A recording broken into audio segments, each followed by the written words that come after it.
होजाई में चोरों ने की एक घर से लाखों की चोरी, जांच में जुटी होजाई पुलिस।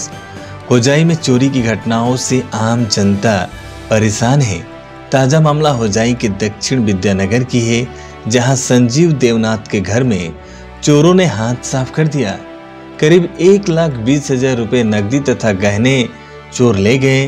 घटना के संदर्भ में भुक्तभोगी ने होजाई थाने में चोरी का मामला दर्ज करवाया है। घटनास्थल पर पुलिस पहुंचकर छानबीन कर रही है। मैं रातिपुवा 9टा बजात ডিউটিত গৈছে। মোৰ হাজবেণ্ড 8টা বজাত গৈছে। ৰামপুৰ পুষ্পিনীকুণাত মোৰ হাজবেণ্ডৰ চাইকেল দোকান আছে, তেখেতে 8টা বজাত ওলাই গৈছে। তে মোৰ ল'ৰা বোৱাৰী, ডাঙৰ ল'ৰা বোৱাৰী আৰু মোৰ সৰু ল'ৰা কালি মাইলু কাৰ্বিআলং মাইলু শ্বশুৰ ঘৰত গৈছে। তে মোৰ ঘৰতে অকলে আছো। মই ভাবিলো যে ডিউটিটো সদায় 10টা-11টা বজাত, আজিতো কোনো নাই ঘৰত, অকলে অকলে কেনেকৈ থাকিম।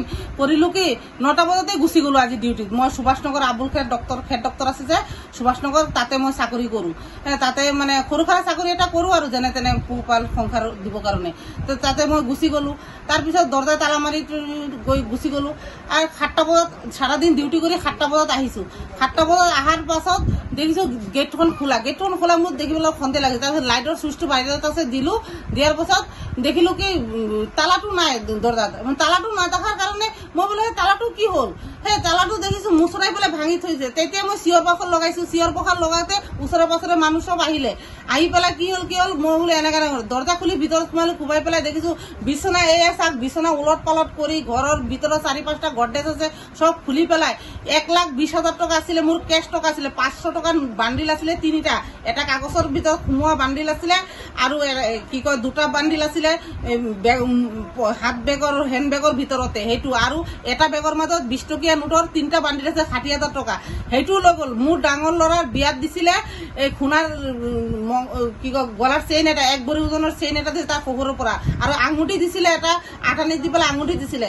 আৰু ছোৱালীৰ বালা আছিলে 2টা, আঠানি সোণাৰ বালা আছিলে 2টা ছোৱালীৰ। মোৰ ছোৱালী বিয়া দিছো। ছোৱালীৰ বিয়াৰ বালাটো মই বিয়াত যাম কৰি কিছুদিন আগত আনিছিলো। তাৰপিছত আজি দিম কালি দিম কৰি দিয়া নাই। এইটোও ঘৰত আছিলে। আৰু মোৰ কাণফুলি আছিলে 3 আনি, আৰু মংগলসূত্ৰ এটা আছিলে 3 আনি। সেইটো আৰু কেছ পইচা চব লৈ যিমান পাইছে ঘৰৰ ভিতৰত সোণৰ বস্তু টকা পইচা চব 10 টকা এৰি থৈ যোৱা নাই। এটা 10 টকা যে মই বিষ খাই মৰিম সেইটো থৈ যোৱা নাই। এইটো বস্তু লৈ গৈছে। কঞ্চ আছিলে 10 টকা বান্ডিল 3-4টা কঞ্চৰ, সেইকেইটাও লৈ গ'ল।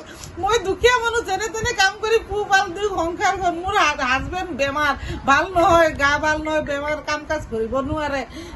তেওঁ হাৰ্টৰ পেচেণ্ট, হাৰ্টৰ প্ৰব্লেম। গুৱাহাটী কাৰ্ডিঅলজি হস্পিটেলত মই ৰাখি আহিছো 4-5 দিন, ভাল হোৱা নাই। 90% ব্লক হৈ আছে হাৰ্ট। মই সংসাৰখন যেনে তেনে কৰি চলাও। এতিয়া মোৰ এই দুখীয়া পৰিয়ালৰ সংসাৰৰ বস্তুখিনি লৈ গ'ল, চুৰি কৰে, চব তালা চালা ভাঙি পেলাই। মই এতিয়া কি কৰিম? মই এতিয়া নিৰুপায়। এতিয়া ৰাইজৰ ওচৰত মোৰ এটাই অনুৰোধ, হিমন্ত মামাৰ ওচৰত এটাই অনুৰোধ, মোৰ এই চুৰটো ধৰিব লাগে, মোৰ বস্তুবিলাক উদ্ধাৰ কৰিব লাগে।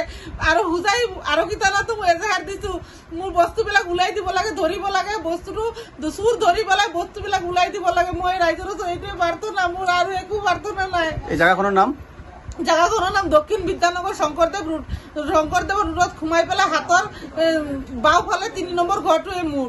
আপোনাৰ হাজবেণ্ডৰ নাম? মোৰ হাজবেণ্ডৰ নাম সঞ্জীৱ দেৱনাথ।